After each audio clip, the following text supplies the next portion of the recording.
Question number 27. Mr. Singh has the following investments in the previous year ended 31st March 2022. First, 11,000 10% Karnataka state government loan. तो भाई 11,000 rupees का loan था state government का और 10% interest था, तो 11,000 का 10% यानी कि 1100 टैक्सेबल। सेकेंड में 40,000 rupees 13.5% debentures of LMT limited listed हो नॉन लिस्टेड हो उससे हमको मतलब नहीं है। 40,000 रुपये के डिबेंचर हैं, 13.5% का इंटरेस्ट है, तो 40,000 का 13.5% सीधे आउटर कॉलम में taxable. 55,000 11% securities of sugar mill company not listed हो हमसे नहीं मतलब, सिक्योरिटीज की बात हो रही। 55,000 रुपये के सिक्योरिटीज थे, 11% इंटरेस्ट है, तो 55,000 का 11% सीधे आउटर कॉलम में taxable. 72,000 10% tax free commercial securities listed. भाई सिक्योरिटीज के साथ जब भी टैक्स फ्री लिख दे, नेट, रिसीव्ड, TDS या टैक्स फ्री, इन चारों में से कोई भी वर्ड दिखे तो मतलब कि ग्रॉस अप करना है।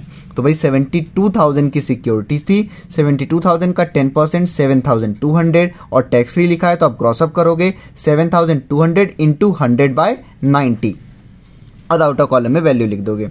3,580 received as interest on Tamil Nadu government securities. भाई रिसीव्ड वर्ड तो दिया है, जब रिसीव्ड देता है हम ग्रॉस अप करते हैं, लेकिन यहाँ पे ये देखिए गवर्नमेंट सिक्योरिटीज लिखा हुआ है और हमने पढ़ा है कि हम सिर्फ प्राइवेट सिक्योरिटीज को ग्रॉस अप करते हैं, गवर्नमेंट सिक्योरिटीज को रिसीव दिया हो टैक्स दिया हमको उससे मतलब नहीं है। गवर्नमेंट सिक्योरिटीज को हमको ग्रॉस अप नहीं करना है, उसको सीधे नेट अमाउंट लेना है। बाकी प्राइवेट सिक्योरिटीज के साथ लगा हो net, receive, TDS, tax free तो ग्रॉस अप करो आप। तो fifth point 3,580 fully taxable. 5,400 received as interest on the securities of paper mill company not listed. भाई रिसीव्ड वर्ड दिया हुआ है, कहीं भी मेंशन नहीं है कि ये गवर्नमेंट कंपनी है तो हम प्राइवेट मानेंगे इसको, और सिक्योरिटीज की बात हो रही तो 5,400 रुपये जो है वो रिसीव्ड हुआ है, इंटरेस्ट ऑन सिक्योरिटीज है। तो यहाँ साफ साफ लिखा है कि 5,400 इंटरेस्ट ऑन सिक्योरिटीज है, ठीक है, और रिसीव वर्ड दिया है तो भाई 5,400 इंटू 100/90 कर देंगे और आउटर कॉलम में वैल्यू लिख देंगे। 7,200 rupees received as interest on securities of textile company listed. फिर यहाँ पे रिसीव्ड वर्ड दे दिया और बोला है कि ये 7,200 ही इंटरेस्ट ऑन सिक्योरिटीज है और रिसीव्ड वर्ड दिया हुआ है इसलिए ग्रॉस अप करेंगे 7,200 into 100/90। Interest on all securities is payable on 30th June and 31st December. The bank charge 1.5% commission on the net realization of interest as collection charges. भाई अगर यहाँ नेट रियलाइजेशन लिख दिया इसका मतलब कि जो ये बैंक ने 1.5% कमीशन चार्ज किया है वो नेट अमाउंट पे चार्ज किया है, और हम जो अमाउंट आउटर कॉलम में लिखते हैं वो हमेशा ग्रॉस अमाउंट होता है। बस एक गवर्नमेंट कंपनी के केस को छोड़ दें तो बाकी सारे हम यहाँ पे ग्रॉस अमाउंट लेते हैं, गवर्नमेंट वाला नेट ले लेते हैं। जैसे यहाँ लिखा है कि कर्नाटका, यहाँ पे ये लिखा हुआ है आपका 3,580 received as interest on Tamil Nadu government securities. तो रिसीव्ड वर्ड था लेकिन फिर भी हमने 3,580 ऐसे ही ले लेंगे, क्यों? क्योंकि गवर्नमेंट सिक्योरिटीज को हम ग्रॉस अप नहीं करते हैं।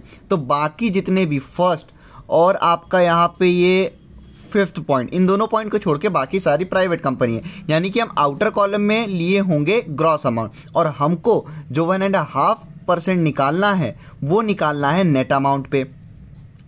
इंटरेस्ट ऑन ऑल सिक्योरिटीज पे था, bank charge 1.5% commission on net realisation of interest as collection charges. तो जितने इंटरेस्ट हैं उनके नेट अमाउंट पे आप 1.5% कमीशन निकालोगे। अब देखो ये कैसे निकलेगा। सबसे पहला देखोगे 11,000 का 10% तो 1,100, ये तो ऑलरेडी नेट अमाउंट होगा क्योंकि गवर्नमेंट लोन है, तो 1,100 तो आप ऐसे ही लिख लोगे, ठीक है। यहाँ पे जैसे आप नोट में जहाँ पे ऐड करोगे, उसके बाद जैसे सेकेंड पॉइंट में आ जाते हैं तो लिखा है 40,000 13.5% डिवेंचर। तो आप सबसे पहले 40,000 रुपीज का 13.5% कैलकुलेट करोगे तो ये आ जाएगा 5,400 rupees.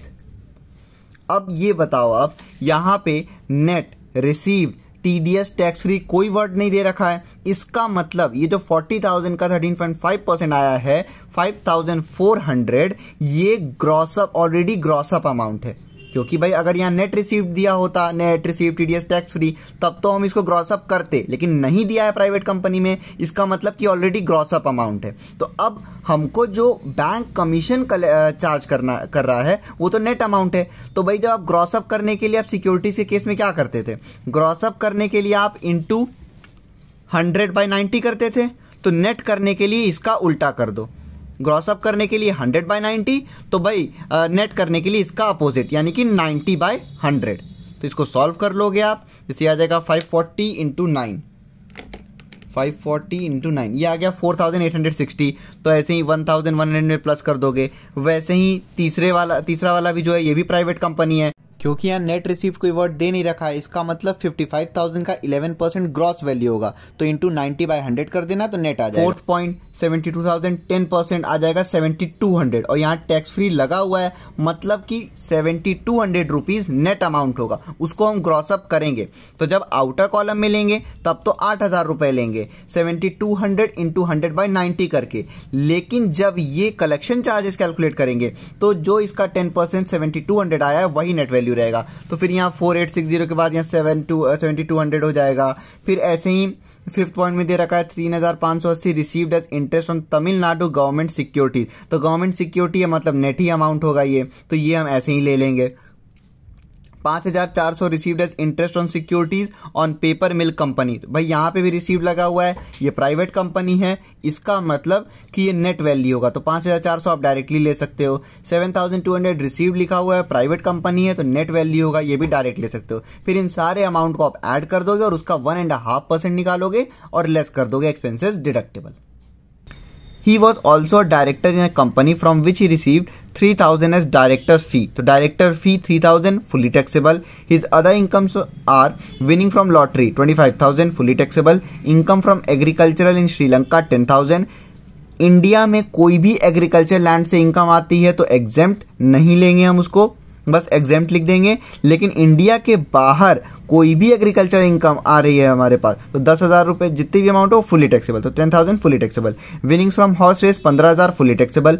Interest on post office savings bank account 2,000 रुपए। तो अगर हम इसको इंडिविजुअल अकाउंट भी मांग के चलें तो post office savings bank account का इंडिविजुअल अकाउंट का एग्जेम्पशन है 3,500 रुपीज और ज्वाइंट का है 7,000। तो हम इंडिविजुअल मान के अगर चल रहे हैं तो इंडिविजुअल का जो मैक्सिमम लिमिट है 3,500 उससे भी एक कम है। तो यहाँ पे post office savings bank account का इंटरेस्ट एग्जेम्प्ट हो जाएगा।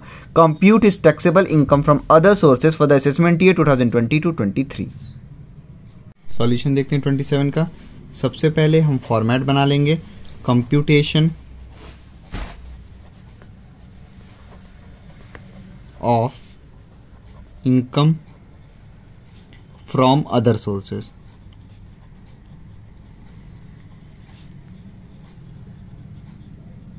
फिर नीचे जो भी असेसमेंट ईयर चल रहा होगा हम वो लिख लेंगे। फॉर द असेसमेंट ईयर 2022-2023 सबसे पहले दे रखा है 10% Karnataka state government loan, Karnataka state government loan,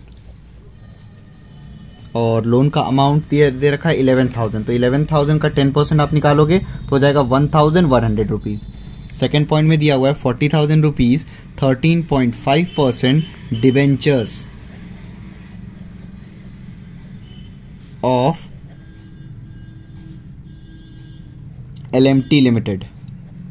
तो भाई 40,000 रुपये के डिबेंचर हैं तो 40,000 रुपीज़ का 13.5%, तो 40,000 रुपीज़ का 13.5% ये आ जाएगा 5,400 रुपीज़।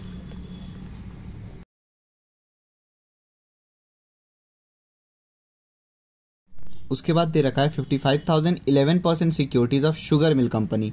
तो भाई 11% securities of sugar mill company और सिक्योरिटीज़ का प्राइस दे रखा है 55,000। तो 55,000 और रेट दे रखा है 11%, तो 55,000 का 11%, 55,000 का 11% ये आ जाएगा 6,050 रुपीज़। उसके बाद चौथा पॉइंट दे रखा है 72,000 rupees 10% tax free commercial securities.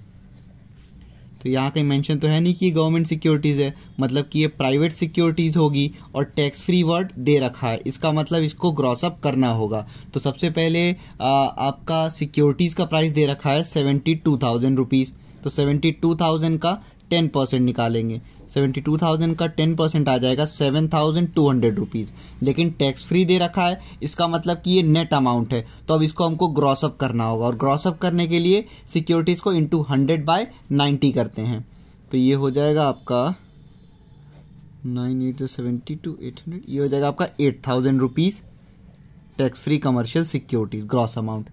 उसके बाद है 3,580 received as interest on Tamil Nadu government securities.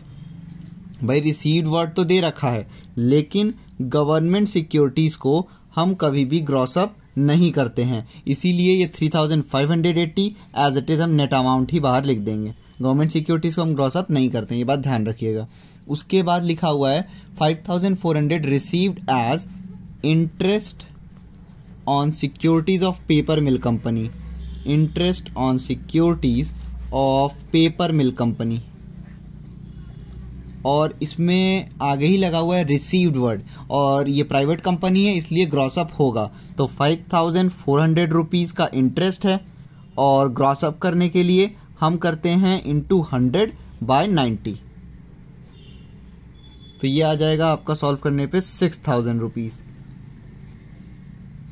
उसके बाद दे रखा है interest 7,200 received as interest on securities of textile company. तो भाई टेक्सटाइल कंपनी है और ये प्राइवेट कंपनी है, और उसका इंटरेस्ट है और रिसीव्ड वर्ड दे रखा है, इसका मतलब ये भी नेट अमाउंट है, इसको ग्रॉस अप करना होगा। तो 7,200 रुपीज़ और इंटरेस्ट को ग्रॉस अप करने के लिए इंटू 100/90 करेंगे, तो ये भी सॉल्व कर लेंगे। तो ये हो जाएगा आपका 8,000 रुपीज़ ग्रॉस अप वैल्यू। उसके बाद वो दे रखा है इंटरेस्ट ऑन सिक्योरिटी, मतलब वो हमको बैंक कमीशन चार्ज करना है, तो वो हम सीधे पहले सारे इनकम जोड़ लेते हैं, फिर बाद में जब एक्सपेंसेस डिडक्टेबल करके उसका कैलकुलेशन हम तब कर लेंगे। तो इसके बाद फिर दे रखा है डायरेक्टर्स फी,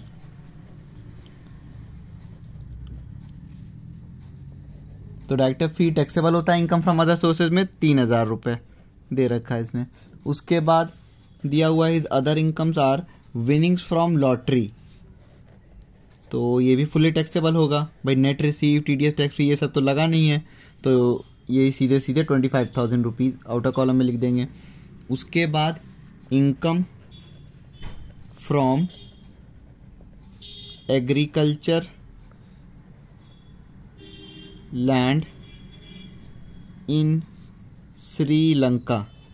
भाई इंडिया में कोई भी एग्रीकल्चर इनकम तो वो हम एग्जेम्प्ट लिख देंगे सीधे सीधे यहाँ पे, लेकिन इंडिया के बाहर, ये श्रीलंका है इंडिया के बाहर है, तो इंडिया के बाहर कोई भी एग्रीकल्चर इनकम हो रही है तो फिर ये फुली टैक्सेबल होता है, तो 10,000 रुपये फुली टैक्सेबल। उसके बाद दे रखा है winnings from horse race, winnings from horse race 15,000 रुपये, ये फुली टैक्सेबल हो जाएगा। उसके बाद दे रखा है interest on post office savings bank account. भाई post office savings bank account पे कुछ एग्जेम्पशन लिमिट होता है, अगर इंडिविजुअल अकाउंट है तो 3,500, जॉइंट अकाउंट है तो 7,000 रुपीज़। तो यहाँ पे कुछ नहीं मेंशन है, अगर हम इंडिविजुअल भी मान के चलें तो इंडिविजुअल का जो एग्जेम्पशन लिमिट है मैक्सिमम 3,500, तो वो यहाँ पे 2,000 दिया है, उससे भी ज़्यादा है, इसलिए ये एग्जेम्प्ट हो जाएगा। 3,500 से 2,000 रुपीज़ कम है, इसीलिए ये एग्जेम्प्ट हो जाएगा। उसके बाद और कोई इनकम दी नहीं है, तो पहले हम सारे इनकम को ऐड कर लेते हैं, उसके बाद फिर इसमें जो भी एक्सपेंसेस डिडक्टेबल है वो हम करेंगे। तो सबसे ऊपर दे रखा है 1,100, फिर दे रखा है आपका 5,400 रुपीज़, फिर है 6,050, फिर है आपका 8,000 रुपीज़, फिर है 3,580 रुपीज़, फिर है 6,000 रुपीज़, फिर है 8,000, फिर 3,000, फिर 25,000, फिर उसके बाद 10,000, फिर 15,000। तो इन सब को ऐड कर देंगे तो ये हो जाएगा 91,130। अब हम यहाँ पे लिखेंगे less expenses deductible. Expenses deductible में यहाँ पे बस एक चीज़ दिया हुआ है, कलेक्शन चार्जेस। कलेक्शन चार्जेस लिखा है ना, बैंक चार्जेस 1% कमीशन और net realisation of interest as collection charges. तो ये नेट रियलाइजेशन पे हुआ है। भाई देखो, ये जो 1,100 से लेकर 8,000 रुपीज़ तक ये जो इंटरेस्ट दिया हुआ है, इसको कलेक्ट करने के लिए कलेक्शन चार्ज लगा है 1.5% कमीशन। लेकिन यहाँ पे गवर्नमेंट को छोड़ के जितने भी प्राइवेट सिक्योरिटीज़ के दे रखे हैं वो सारे के सारे ग्रॉस अप अमाउंट हैं, और साफ साफ बोला हुआ है कि आपको जो कमीशन देना है वो नेट अमाउंट पे देना है। तो यहाँ से अब हम क्या करेंगे, अब हम पहले इन सब का नेट अमाउंट वापस से कैलकुलेट करेंगे और उन सब का ऐड कर देंगे और उसका 1.5% कमीशन निकाल लेंगे। अब हम करेंगे कैलकुलेशन ऑफ नेट रियलाइजेशन। तो नेट वैल्यू अब हम कैलकुलेट करेंगे सारे जो इंटरेस्ट हैं उसका। तो सबसे पहले फर्स्ट लाइन में दे रखा है हमारे पास यहाँ पे 1,100 रुपीज़। तो ये बोला गया था 10% कर्नाटका स्टेट गवर्नमेंट लोन, और स्टेट गवर्नमेंट लोन जो है वो हम सीधे सीधे नेट वैल्यू ले लेते हैं। तो अब इसको आप ग्रॉस अप करने मत लगना, सॉरी इसका आप नेट वैल्यू मत निकालना। यही भाई स्टेट गवर्नमेंट लोन है, और कभी भी गवर्नमेंट का जो सिक्योरिटीज़ का होता है इंटरेस्ट, उसको हम सीधे सीधे नेट वैल्यू ले लेते हैं, क्योंकि हमने पढ़ा है कि गवर्नमेंट सिक्योरिटी को हम ग्रॉस अप नहीं करते हैं। तो अब ये जो अमाउंट है ये ऑलरेडी नेट अमाउंट है, तो ये सीधे सीधे आप ले लेना 1,100। तो ये हो जाएगा आपका फर्स्ट जो है वो है आपका कर्नाटका गवर्नमेंट लोन।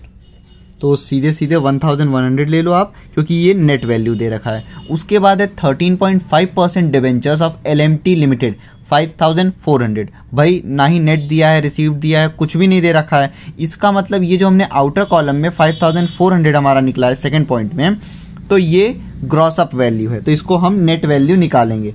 तो ये है आपका डिबेंचर्स ऑफ LMT लिमिटेड, और बाहर जो वैल्यू लिखा होता है प्राइवेट कंपनी का वो हम मानते हैं वो ग्रॉस वैल्यू होता है। तो कितना लिखा है हमने 5,400, ये ग्रॉस है और हमको नेट लेना है। भाई ये बताओ, आप इंटरेस्ट ऑन सिक्योरिटीज को ग्रॉस अप करने के लिए आप क्या करते हो, 100/90 करते हो। तो इसी का उल्टा आप कर दो नेट वैल्यू निकालने के लिए।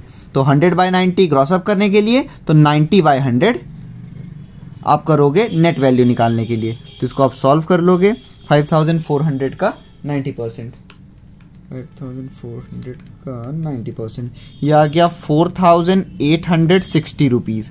उसके बाद दे रखा है थर्ड पॉइंट में 11% securities of sugar mill company. यहाँ पे भी कहीं नेट रिसीट कुछ था नहीं, सीधे जो आउटर कॉलम में हमने वैल्यू लिखी है, तो भाई आउटर कॉलम वाली वैल्यू हमेशा ग्रॉस वैल्यू होती है। तो शुगर मिल का जो सिक्योरिटीज आया था इंटरेस्ट वो है 6,050 रुपीज़। तो आउटर कॉलम में लिखे हैं हम, प्राइवेट कंपनी है, इसका मतलब ये ग्रॉस अप अमाउंट होगा, तो इसको हमको नेट अमाउंट निकालना पड़ेगा। तो ग्रॉस अप के लिए 100/90, तो नेट के लिए 90/100,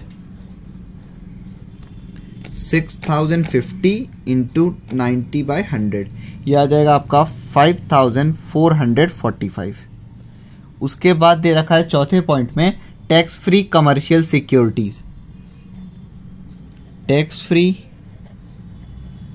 कमर्शियल सिक्योरिटीज।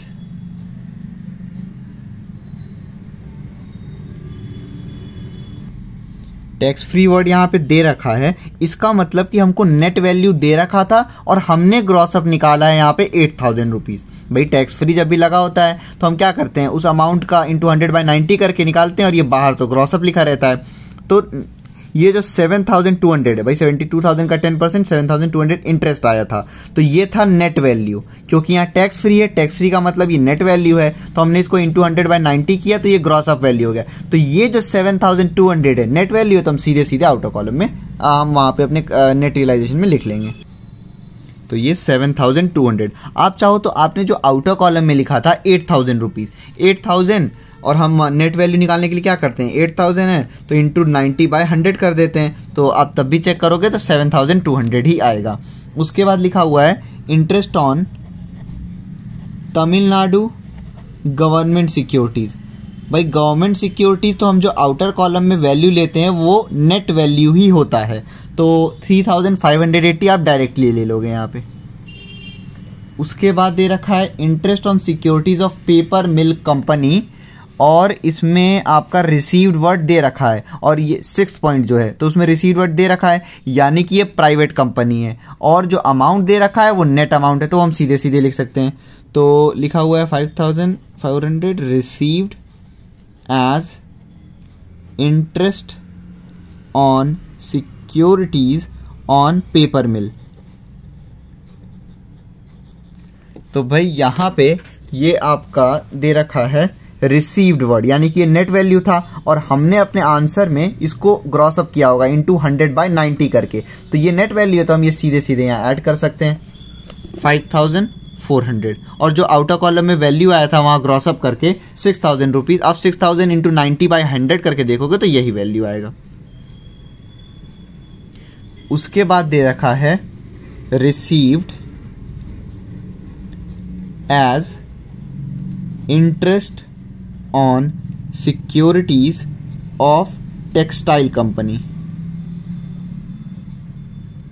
भाई 7,200 रुपीज दे रखा है और रिसीव्ड वर्ड दिया हुआ है, तो रिसीव्ड वर्ड दिया है और ये प्राइवेट कंपनी है, इसका मतलब कि जो अमाउंट दे रखा है वो ऑलरेडी नेट अमाउंट है, हमने अपने आंसर में यहाँ पे ग्रॉस अप किया होगा। तो भाई ये जो 7,200 ये आप सीधे सीधे लिख लो, क्योंकि ये नेट अमाउंट था।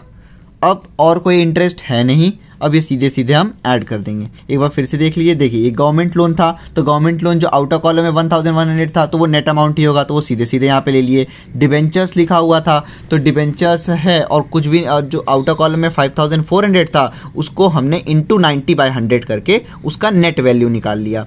फिर वैसे ही सिक्योरिटीज़ था तो उसको भी इंटू 90/100 करके निकाल लिया। फिर टैक्स फ्री कमर्शियल सिक्योरिटीज़, तो ऑलरेडी जो वैल्यू दे गई होगी वो नेट वैल्यू होगी, जो बाहर हमने 8,000 लिखा है वो ग्रॉस अप था। वैसे ही तमिलनाडु गवर्नमेंट सिक्योरिटीज़ का interest on securities on paper mill और टेक्सटाइल कंपनी, इन सब का हमने लिख लिया। अब इन सबको हम ऐड कर देंगे, तो ये हो जाएगा 1,100 plus 4,860 plus 5,445 plus 7,200 plus 3,580 plus 5,400 plus 7,200, यह आ गया 34,785 रुपीज़। ये क्या है, net realisation, net value of the interest on securities. अब जो 1.5% बैंक कमीशन चार्ज कर रहा है वो इसी वैल्यू पे चार्ज करेगा, 34,785 पे। तो नेट रियलाइजेशन आया है 34,785 और बैंक कमीशन है 1.5% इसी नेट रियलाइजेशन पे चार्ज कर रही, तो इंटू 1.5%, 1.5%, 34,785 का 1.5%, ये आ जाएगा 521.775 आ रहा है आंसर। तो आप ये पॉइंट के बाद जो है 5 से बड़ा है, इसलिए आप सीधे सीधे आउटर कॉलम में 522 लिख सकते हो। भाई इसको सॉल्व करने पे कैलकुलेटर में आ रहा था 521.775, तो हमने सीधे सीधे बाहर 522 लिख दिया, और इसको आप लेस करोगे 91,130 में से, तो ये आ जाएगा 522 लेस करोगे तो आएगा 90,608 रुपीज़।